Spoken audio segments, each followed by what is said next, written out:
چلیں جی. اعوذ باللہ من الشیطان الرجیم. بسم اللہ الرحمن الرحیم. حدیث نمبر 305. وعن جابر بن سمرہ. یہ اونٹ کا گوشت کھانے کے بارے میں چل رہی تھی نا وہ بتا دیے تھے میں نے.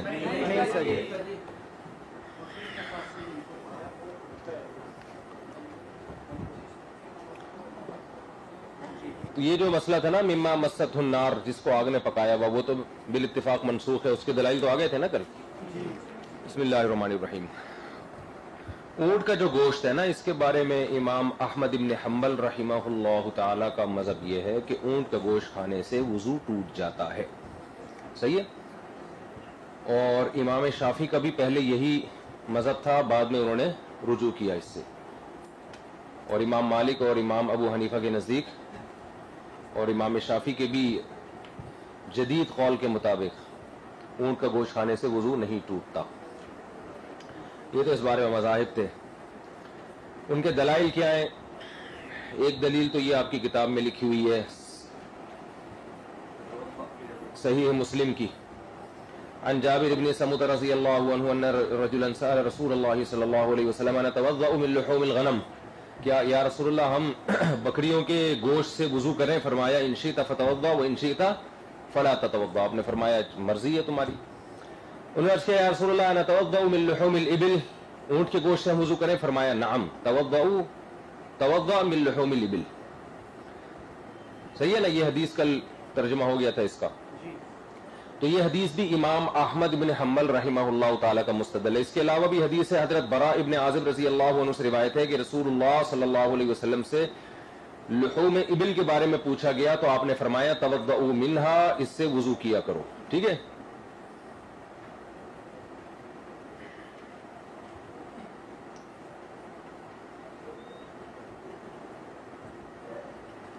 تو یہ جو احادیث ہے نا جمہور کے نزدیک اس سے مراد وضو سے وضو لغوی مراد ہے، وضو اصطلاحی مراد نہیں ہے، لغوی وضو مراد ہے.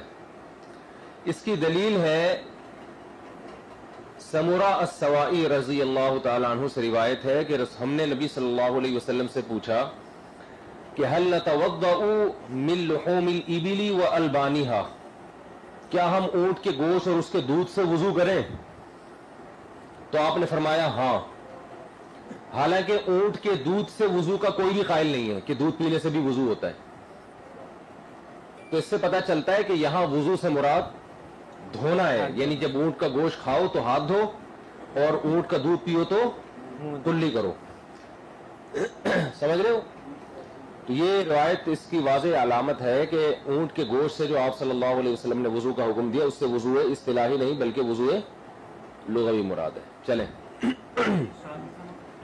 جی. سمرہ السوائی یہ روایت ہے، کس کتاب میں روایت ہے یار بھائی؟ انہوں نے پوچھا هل نتوضأ من لحوم الابل والبانها قال نعم قال فهل نتوضأ من لحوم الغنم والبانها قال لا. پھر پوچھا کہ ہم بکریوں کے دودھ اور بکریوں کے گوشت سے وضو کریں؟ فرمایا نہیں. تو بکری کا جو گوشت اور کیونکہ اس میں چکناہٹ کم ہوتی ہے اس وجہ سے یہ یہاں سے بھی استحبابی حکم ہے، وہ جو بھی حکم نہیں ہے یعنی قلی کرنا اور ہاتھ دھونا یہ مراد ہے. چلیں حدیث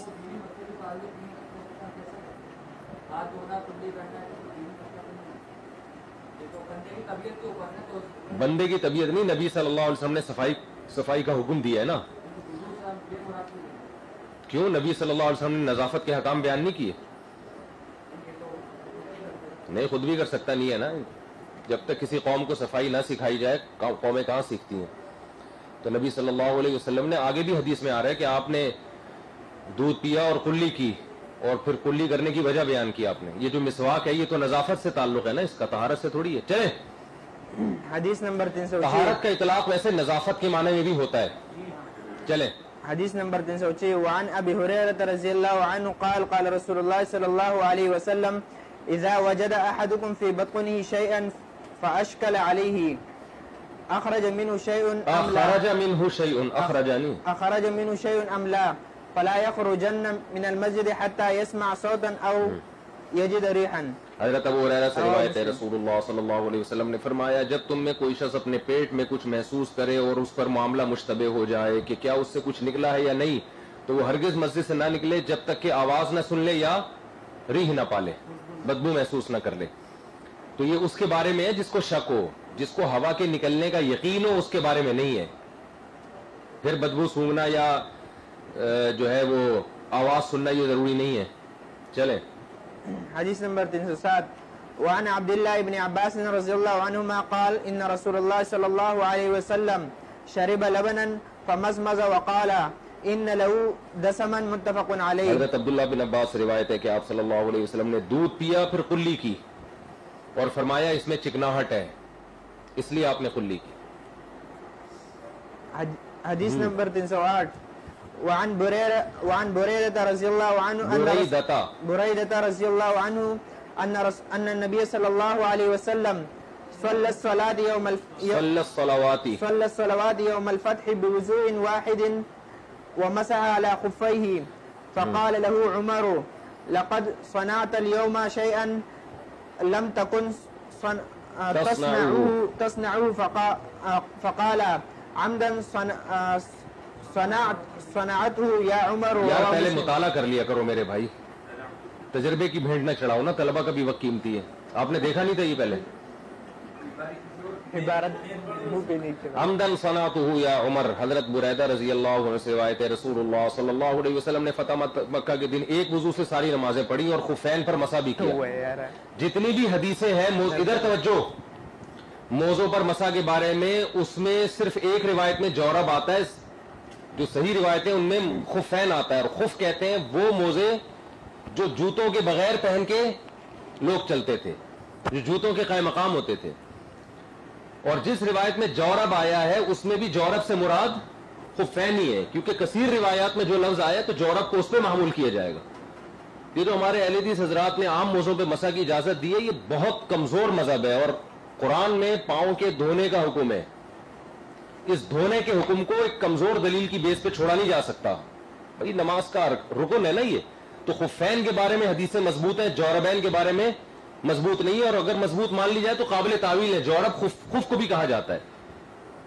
تو یہ جو ان میں سب سے پہلے ابن تیمیہ رحمہ اللہ نے ایک تفرد کیا تھا، جو بہت ان کے کہا کہ یہ صحابہ کے دور میں یہ کون سے موزوں کی جو شرط لگی ہوئی ہے کہ اتنے پھٹے ہوئے نہ ہو، اور یہ تو وہ تو لمبے لمبے سفر کرتے تھے موزے پہن کے، تو پھٹتے بھی تھے، ہے نا، کہ 3 انگل سے زیادہ پھٹ جائے تو اکثر ہے اور عقل ہے وہ ہوگا، پھر اتنا پاؤں ظاہر ہو جائے تو مسا باطل ہو جائے. ان کا رائے یہ تھی کہ یہ فقہا کی اپنی پیچیدگی ہے، وہ ہے خام خواہ کی، لیکن بات غلط ہے. یہ پہلی بات تو یہ کہ آپ عام موزوں پہ مسا کی اجازت دیتے ہو، جبکہ آپ خود اعتراف کرتے ہیں کہ صحابہ موزے پہن کے لمبے لمبے سفر کرتے تھے بغیر جوتوں کے.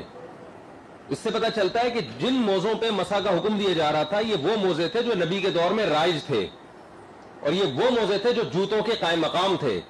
جوتے کے قائم مقام وہی موزہ ہوگا جس میں اتنی ساری شرطیں لگی ہوئی ہوں گی کہ اسے پہن کے اتنے میل چلا جا سکے. اور یہ مسئلہ کہ صحابہ کے موزے پھٹ جاتے تھے، یقیناً پھٹتے ہوں گے، کیا اتنے کہ 3 انگل سے بھی زیادہ پھٹ جاتے تھے؟ یہ کہاں لکھا ہوا ہے؟ بھئی تھوڑی بہت پھٹن تو جوتوں میں ہوتی ہے، تو یہی وجہ ہے فقہا نے کہا ہے کہ اگر خفین تھوڑے سے پھٹ جائیں تو اس سے مسا باطل نہیں ہوتا، لیکن کوئی تو مقدار ہوگی نا.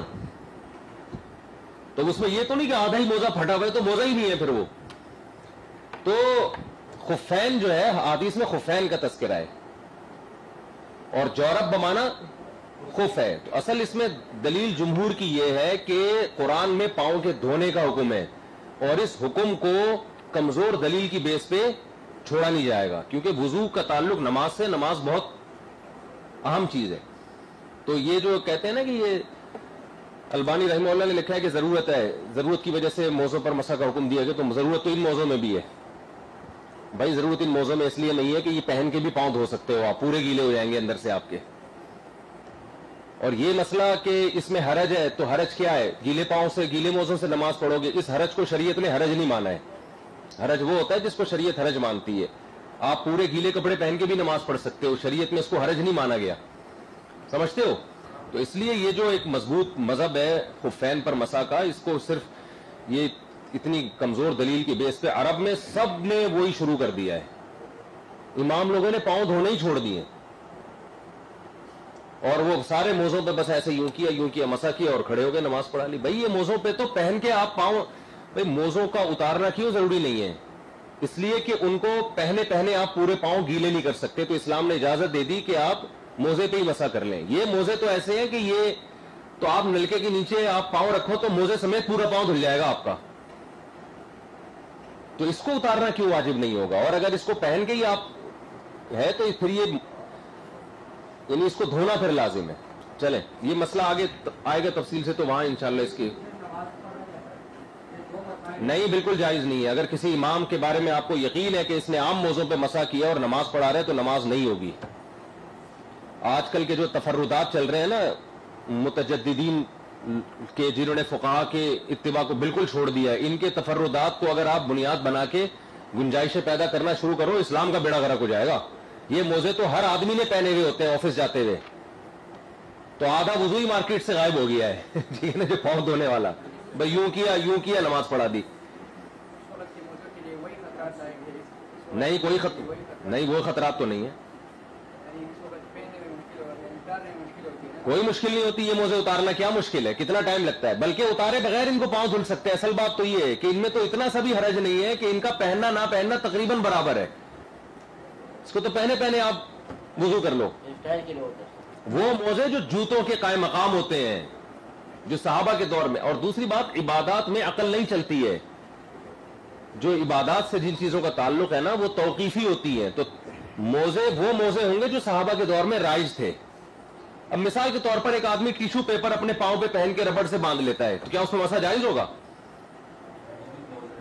بھائی پاؤں ڈھانپنا ہی ہے نا. وہ کہے کہ وہ صحابہ کے دور میں موزوں سے پاؤں ڈھپے ہوتے تھے تو ہم نے بھی گتے سے پاؤں ڈھانپے ہوئے ہیں, یا ہم نے ٹیشو سے پاؤں ڈھانپے ہوئے ہیں, یا ہم نے ایک رومال سے پاؤں کو ڈھانپا ہوا ہے, تو ہم کہیں گے بھائی یہ وہ خفین نہیں ہے جن کے بارے میں نص وارد ہوئی ہے. اب آپ کہیں کہ جی وہ خفین تو نہیں ہے لیکن پاؤں تو ڈھک گئے نا, تو یہ آپ ایسا قیاس کر رہے ہو جو عبادت میں ایسا قیاس جائز نہیں ہے. عبادت جس چیز کے بارے میں ہے نا اسی پہ بند رہے گی. وہ خلاف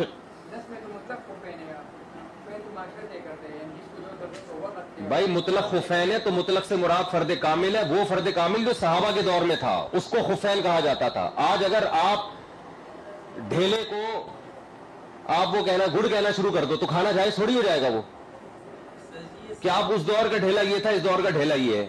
اس دور میں ڈھیلا اس کو کہتے تھے مٹی کو, آج کے دور میں گڑ کو ڈھیلا کہتے ہیں, تو لہٰذا اس سے بھی استنجا جائز ہے. تو بھائی وہ ڈھیلا ہوگا جو نبی کے دور میں جس کو ڈھیلا کہا جاتا تھا. تو خفین جس پہ مسا جائز ہے وہ والے خفین جس کو نبی کے دور میں خف کہا جاتا تھا, سمجھتے ہو؟ اور وہ موزے تھے جو جوتوں کے بغیر صحابہ جوتوں کے قائم مقام موزے سمجھے جاتے تھے. وہ یہ والے موزے جوتوں کے قائم مقام نہیں ہے. یہ عام موزوں کے پہن کے یہ تو پہنے اس لیے جاتے ہیں تاکہ جوتا پہن سکیں. یہ تو بالکل اس کے الٹ ہے. تو اس لیے جمہور کا قول اس بارے میں بہت قوی ہے. اور ویسے بھی نماز میں احتیاط ہے. ایک صاحب نے مجھے کہا کہ آپ نے مسئلہ بیان کیا کہ جو عام موزوں پہ مسا کرے اس کے پیچھے نماز جائز نہیں ہے, تو اس سے تو امت میں اختلاف انتشار پیدا ہوگا. عرب میں تو بہت سے ابھی جتنے نئے نئے مولانا آ رہے ہیں, نہ داڑیاں ہوتی ہیں ان کی, سعودی عرب میں بھی, اور یہ دبئی میں تو بہت ہے, سعودی میں پھر بھی خیر غالب ہے. دبئی ابوظہبی میں تو امام داڑھی لیس ہیں, سارے نہیں, اچھے ہر جگہ ہوتے ہیں. ایک صاحب کہہ رہے ہیں وہ امام صاحب کیبل دیکھ کے آ رہے ہوتے ہیں, آ کے مصلی پہ نماز پڑھا کے سلام پھیر کے واپس ڈرامے کے سامنے جا کے ٹی وی کے سامنے جا کے بیٹھ جاتے ہیں. ان کا تقویٰ ٹوٹتا ہی نہیں ان چیزوں سے, ڈش اینٹینا کیبل ان چیزوں سے ان کا تقوی پہ کوئی فرق نہیں پڑتا. تو انہوں نے مجھے کہا کہ آپ نے جو یہ فتویٰ دیا ہے کہ بھئی یہ عام موزوں پہ مسا جس نے امام نے کیا ہوا ہو تو اس کے پیچھے نماز جائز نہیں, اس سے امت میں کیا پیدا ہوگا؟ انتشار. دو جماعتیں ہوں گی مسجدوں میں. میں نے کہا انتشار سے بچنے کے لیے اس امام کو بول دو نا کہ جو جمہور کا مذہب ہے دلائی کے لحاظ سے بھی قوی ہے, تو تم انفرادی نماز پڑھنی ہو تو تفرد والی رائے پر عمل کرو. جب پبلک کو نماز پڑھانی ہے تو ان کے مسلک کی رعایت کیوں نہیں کر رہے آپ؟ وہ اتنا ڈھیٹ ہے. چلو موزوں پر مسا ان کے یہاں جائز ہے, واجب تو نہیں ہے نا, تو اتار کے پاؤں دھو لے یار تاکہ سب کے مطابق نماز ہو جائے. وہ اتنا ڈھیٹ ہے کہ دلیل بھی کمزور, صرف بن باز اور العثیمین کا فتویٰ اس بیس پہ وہ چل رہا ہے. پوری امت ایک طرف ہے اور دلیل بھی کمزور ہے, پھر احتیاط کے بھی خلاف ہے, اور جو آپ کے پیچھے مقتدی نماز پڑھ رہے ہیں 99% وہ اس کے مسا کے قائل بھی نہیں ہے. تو ان کی رعایت میں آپ اور واجب بھی نہیں ہے آپ کی رائے میں بھی موضوع پہ مسا کرنا. تو پھر آپ ان کا خیال کر کے آپ پاؤں دھو کے نماز پڑھا رہے ہو نا, تاکہ سب کی نماز صحیح ہو جائے. اس کو تو مکلف نہیں بنایا جا رہا, اور وہ تفرد والے قول پر سارے جمہور کو عمل کروایا جا رہا ہے, تاکہ یہ موضوع پہ یہ جو پاؤں دھونے کا حکم ہی شارٹ ہو جائے مارکیٹ سے. ابن عثیمین بہت بڑے عالم تھے, مگر ان کے تفردات ہیں, پوری امت کے خلاف ان کے تفردات ہیں. 3 طلاق کے مسئلے میں پوری امت ایک طرف ہے. ابن عثیمین اور بن باز نے 3 طلاق کو اقرار دے دیا, جبکہ آپ ان کا وہ رسالہ پڑھو نا جو سعودی عرب میں 80 کی دہائی میں سارے عرب علماء بیٹھے تھے طلاق ثلاث کے مسئلے پر. اتنی مدلل بحث ہوئی ہے, وہ رسالہ اصل فتاوی میں بھی چھپا, انٹرنیٹ پر بھی موجود ہے, القرار کے نام سے. اتنی زبردست مدلل بحث ہوئی ہے. تمام علماء نے اس کے بعد یہ فیصلہ کیا کہ ان دلائل کے پیش نظر ہیئت کبار علماء اس نتیجے پر پہنچی ہے کہ 3 طلاق ایک مجلس کی 3 ہی شمار ہوں گی, اور ان دلائل کا پھر آخر میں خلاصہ لکھا. لیکن ان دلائل کے خلاصے کے جواب میں جو بن باز اور العثیمین کی رائے تھی وہ یہی تھی کہ ہم 3 کے ایک قائل ہیں. لیکن ان دلائل کے خلاصے کا ان کے دلائل میں جواب نہیں ہے. یعنی وہ آخر میں خلاصہ انسان 2 اور 2 4 کی طرح دیکھ لیتا ہے کہ یہ کیا دلائل ہے اور ان کے جواب کیا دیا ہے. اس میں سب سے پہلی دلیل یہ اٹھائی تھی کہ یہ کیسے ممکن ہے کہ حضرت عمر ایک حلال کو حرام کر دیں, حرام کو حلال کر دیں, سارے صحابہ خاموش رہیں. بن باز اور عثیمین کی تحریر میں اس کا جواب نہیں تھا. پتہ کیا جواب دیا انہوں نے؟ کہ یہ تشدیداً ایسا کیا ہے بیوی کو حرام کرنا. حالانکہ انہوں نے کہا ہے کہ تشدیداً یا سیاستاً سزائیں تو دی جا سکتی ہے, شرعی مسئلے کو تھوڑی تبدیل کیا جا سکتا ہے. تو اس کا جواب نہیں ہے ان کی تحریر میں. پھر بخاری مسلم کی حدیثوں کا جواب نہیں. اس سے معلوم ہوتا ہے انہوں نے بہت زیادہ تفرد کیا ہے. ٹھیک ہے, بڑے عالم تھے, غلطی ہو سکتی ہے, لیکن ان کی رائے کو فالو کرنا ایسے اجماعی مسائل میں اور پوری امت ایک طرف ہو, یہ بالکل بھی ٹھیک نہیں ہے.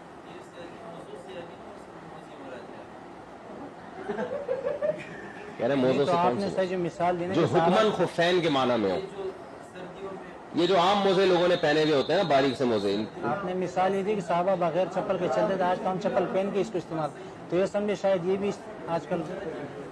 چلو آگے.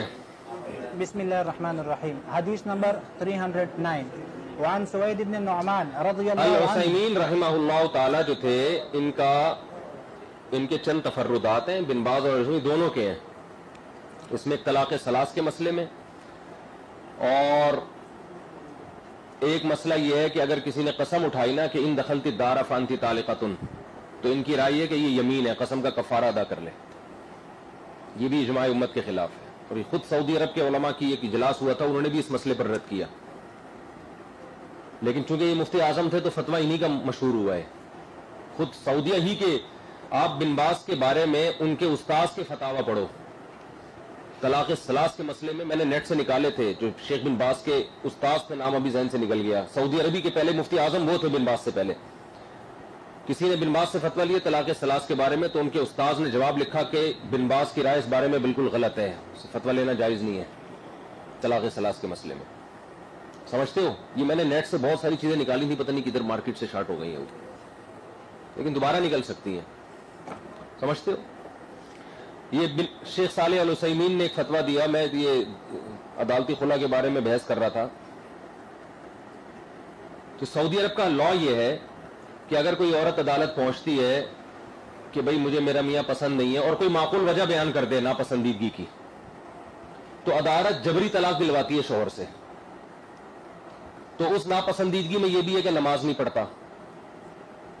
اس ناپسندیدگی میں یہ بھی ہو سکتا ہے کہ بھئی میں خوبصورت ہوں اور یہ بدصورت ہے. میں ان کو کیوں دیکھ رہا تھا, ایسے کہتے ہیں. اچھا, ویسے اتفاق سے دیکھ لیا. تو کچھ بھی بہت ساری چیزیں. اب میں نے کہا یہ انہوں نے پتہ نہیں کہاں سے نکالا ہے بھائی. انہوں نے نکالا وہ فاطمہ بنت جمیلہ بنت ثابت انصاری کا جو خلا کا واقعہ ہے نا بخاری مسلم کا, کہ ان کے شوہر بہت بدصورت تھے, تو نبی نے ان کے شوہر کو بلا کے طلقھا حکم دیا کہ ان کو طلاق دے دو, کہ یہ نہیں رہنا چاہتی ہیں. آپ نے طلاق دے دی, مہر واپس لے لیا. اس سے استدلال کیا ہے کہ نبی نے جو ان کو حکم دیا تھا یہ حکم اصل میں وجوب کے لیے ہوتا ہے.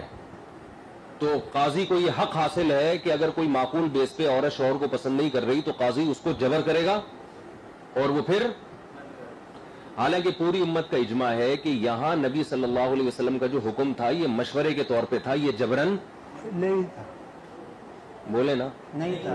اور اس پہ اتنے مضبوط دلائل ہیں, یہ جبری حکم نہیں تھا, کیونکہ پوری امت کا اجماع ہے کہ طلاق کا حق شوہر کے پاس ہے, بس صورتی کی بیس پہ جبرن طلاق نہیں لی جا سکتی. بھئی عورت کا قصور ہے نا, پہلے دیکھ لیتی نا, یہ تو آپ نے بغیر دیکھے شادی کی تو آپ کا مسئلہ ہے نا, ان سے غلطی ہوئی نا, بغیر دیکھے نکاح کیا, تو چلو اب غلطی ہوئی ہے تو اس کی آسانی سے تلافی ہو سکتی ہے, شوہر طلاق دے دے, نہیں دے تو نہیں. اور اس پہ تمام محدثین نے باب باندھا ہے خلا کا, اور خلا کے بارے میں پوری امت کا اجماع ہے کہ یہ ایگریمنٹ ہے جانبین سے, نہیں ہو جانبین کی مرضی کے بغیر نہیں ہو سکتا, کیونکہ یہ جو قرآن کی آیت ہے نا فلا جناح علیہما فیما افتدت بھی, اس فدیہ کا ذکر کیا, اور فدیہ جانبین کی رضامندی کے بغیر جو چیز ہوتی ہے اس کو فدیہ کہتے ہی نہیں ہے, تبھی علیہما اللہ نے میاں بیوی دونوں کی طرف نسبت کی ہے. تو تمام محدثین کی بھی تصریح کے خلاف گئے, مجتہدین کی بھی تصریح کے خلاف گئے, اور سب نے یہ کہا ہے کہ یہ آپ صلی اللہ علیہ وسلم کا مشورے کے طور پہ حکم تھا, یہ کوئی لازمی حکم نہیں تھا. لیکن استدلال کیا کہ نہیں جی یہ جبری نبی کا حکم ہے, اب اس میں جانبین کی رضامندی بھی ضروری نہیں ہے, وہ آیتوں کی بھی مخالفت ہو گئی, لیکن چلو سب کچھ ہو گیا. دوسری طرف ان کی رائے یہ ہے کہ جبری طلاق واقع نہیں ہوتی, اس بارے میں احناف کے بہت مخالف ہیں یہ عرب حضرات. احناف کے ہاں تو جبری بھی طلاق واقع ہو جاتی ہے نا زبان سے اگر کہی جائے. اب بڑا سوال ہوتا ہے کہ ایک طرف تو آپ کہتے ہیں کہ طلاق اختیار سے ہوتی ہے, جبرن نہیں ہوتی, دوسری طرف جب سعودی عرب کی حکومت جبرن طلاق دلوائے گی تو وہ کیسے ہو رہی ہے؟ تعارض ہے. اس میں استثناء کر دیا کہ اب نہ اس میں کوئی نص ہے نہ کوئی دلیل ہے, اس میں استثناء کر دیا کہ اگر حکومت جبری طلاق کرواتی ہے تو وہ جائز ہے. تو بہت جگہ ان کے اصول ٹوٹ رہے ہوتے ہیں. میں نہیں کہہ رہا وہ تو تھے بڑے پرہیزگار آدمی, علم کے بھی سمندر تھے, لیکن تفردات ہوتے ہیں بعض علماء کے, ان تفردات کو کوئی فالو نہیں کرنا چاہیے. انہیں مجتہدین کو فالو کریں جو ایک رائج مذہب چلا آ رہا ہے ہمیشہ سے. مجتہدین کے جو مذاہب اربعہ میں مفتہ بھی قول ہوتا ہے نا, وہ بہت چھانٹ کے ہر طرف سے دلائل کے پہلوؤں کا مطالعہ کر کے ہوتا ہے, سمجھتے ہو. پھر آپ نے جب یہ کہہ دیا کہ کوئی معقول وجہ مرد میں ہو, تو یہ معقول وجہ تو جج تلاش کرے گا نا. اس سے کتنے لوگوں کے گھر خراب ہونے کا خطرہ ہے. عورت کو شوہر سے طلاق لینی ہے, اس کو وسیم بھائی پسند آ رہے ہیں, اب وہ بیس بنا دے گی کہ میرا شوہر نمازی نہیں ہے. اب جج اگر کہے گا کہ نمازی نہ ہونے کی بیس پہ میں طلاق کیسے دوں, تو بھائی نمازی نہ ہونا تو سب سے بڑی معقول وجہ ہے. اب عورت کے دل میں یہ ہے کہ نمازی, وہ عورت کو کیا نماز سے لینا دینا, بھائی تیرے حقوق ادا ہو رہے ہیں نہیں ہو رہے. بھائی مذاہب اربعہ میں تو ہے کہ عورت نماز پڑھے گی نہیں, میاں نماز پڑھتا ہے یا نہیں پڑھتا, اس کی بیس پر عورت کو خلا کا حق حاصل نہیں ہے, کیونکہ اس کا اللہ کا معاملہ ہے, وہ آپ کے حقوق تو ادا کر رہا ہے نا. جی ہاں. تو اس حنابلہ کے ہاں اس بیس پہ تو ہو جائے گا کہ وہ مرتد ہو گیا, لیکن خلا کا حق حاصل نہیں ہوگا. مرتد ہونے کی بیس پہ تو نکاح ٹوٹ جائے گا, خلا کا حق حاصل نہیں ہوگا. لیکن انہوں نے اس پہ بھی خلا کا حق نکال دیا. شیخ صالح العثیمین نے کہ مرد نماز نہیں پڑھتا اگر. کیا ہے کیا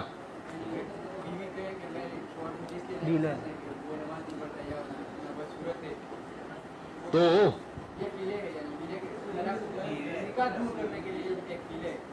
نہیں, یہ تو ہیلا ہو سکتا ہے نا, لیکن جو آپ اصول اور ضابطہ بیان کر رہے ہیں اس اصول میں تو یہ فالٹ ہے نا کہ اس بیس پہ بہت سے عورتیں یہ ہیلے کے طور پر استعمال کریں گی اس بات کو, بہت سی عورتیں. تبھی تو دیکھو سعودی عرب کا ایک خاندانی نظام بہت بربادی کا شکار ہوا ہے, عجیب نظام ہو گیا ہے.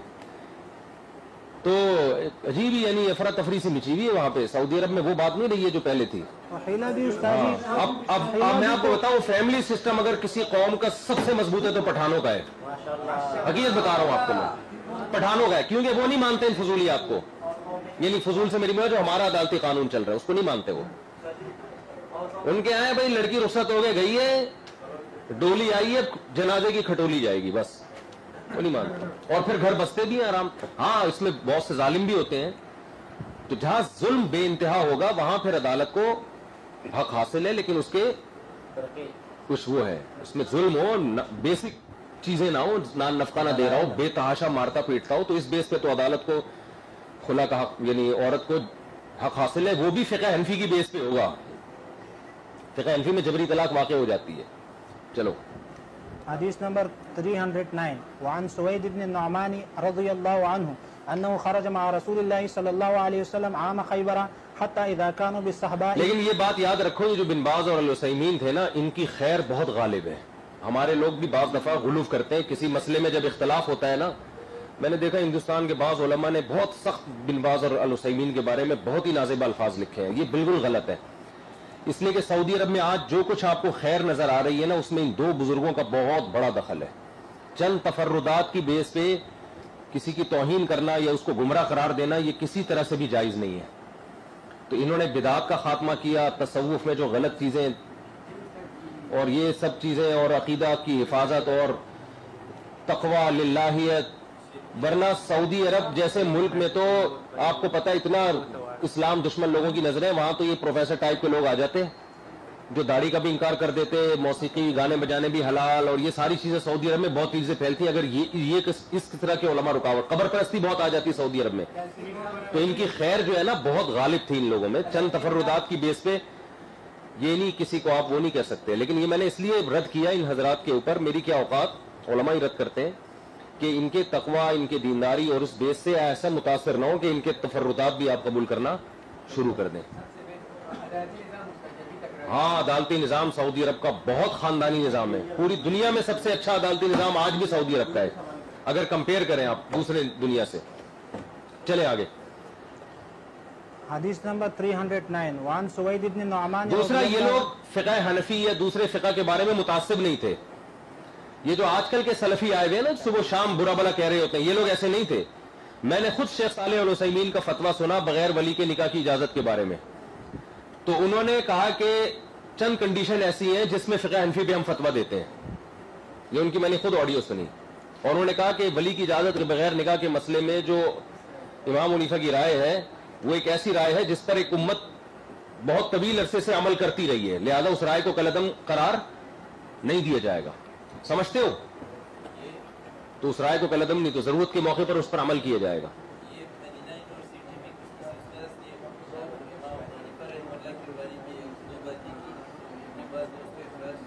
اچھا نہیں، یہ بہت پرہیزگار تھے بن باز بھی اور العثیمین بھی. چلے. وعن سوید بن نعمان رضی اللہ عنہ انه خرج مع رسول الله صلی اللہ علیہ وسلم عام خیبر حتى اذا كانوا بالصحباء وهي من ادنى خیبر صلى العصر ثم دعا بالازواد فلم يؤت الا بالسبيق فامر به فثري فاكل رسول الله صلى الله عليه وسلم واكلنا ثم قام الى المغرب فمضمض ومضمضنا ثم صلى ولم يتوضا. حضرت سعید بن نعمان فرماتے ہیں وہ نبی صلی اللہ علیہ وسلم کے ساتھ خیبر کے دن نکلے، یہاں تک کہ جب صحابہ مقام پہ پہنچے جو خیبر کے قریب ہے، آپ صلی اللہ علیہ وسلم نے عصر کی نماز پڑھی، پھر آپ نے سامان منگوایا. فلم یؤت الا بالسبیق، ستو کے علاوہ کچھ بھی نہیں تھا. تو آپ صلی اللہ علیہ وسلم نے حکم دیا، اس کو بھگویا گیا، پھر آپ نے کھایا، ہم نے بھی کھایا. پھر آپ مغرب کے لیے کھڑے ہو گئے، آپ نے کلی کی اور ہم نے بھی کلی کی. آپ نے نماز پڑھائی اور وضو نہیں کیا، حالانکہ ستو بھی آنکھ میں پکی ہوئی چیز ہو. دیکھو زمانے کے کھانے کتنے سادے ہوتے تھے، صرف ستو کھا لیا. سنگل خوراک ہمیشہ صحت کے لیے فائدہ مند ہوتی ہے. صحابہ میں آپ کو کیا ملے گا؟ صرف کھجور سے پیٹ بھر لیا، صرف دودھ سے پیٹ بھر لیا. ہمارے ہاں کیا ہوگا؟ دودھ میں نورس ملا رہے ہیں، شہد ملا رہے ہیں، پتہ نہیں کیا کیا چیزیں ملا رہے ہیں، پھر پراٹھے کے ساتھ کھا رہے ہیں اس کو.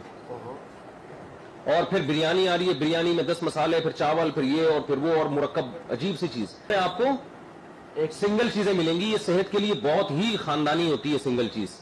خالی ستو کھا رہے ہیں، خالی کھجور کھا لی. آج کوئی خالی کھجور کھاتا ہی نہیں ہے. تو دیکھو یہ ہر چیز بذات خود قدرت کی طرف سے مختلف چیزوں کا کمبینیشن ہے، مرکب ہی ہے، وہ مفرد کوئی چیز نہیں ہے. تو وہ خود ایک مرکب ہوتا ہے، اس کو پھر مرکب کا مرکب بنا کے چوچو کا مربع بنا دیتے ہیں. اس کو تھوڑے دیر میں خود بھی آڑے ٹیڑے ہو جاتے ہیں. نہیں، ایسا کچھ نہیں ہے، یہ بالکل غلط ہے. مرکب زیادہ قوی نہیں ہوتا. مرکب کیا کرتا ہے کہ ایک چیز کی خاصیت کو چینج کر دیتا ہے.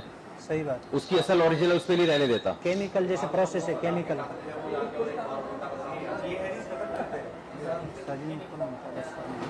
چلیں یار، اذان ہو گئی. آج بھی سبق بہت تھوڑا ہوا ہے، یہ بہت مسئلہ خراب ہو رہا ہے.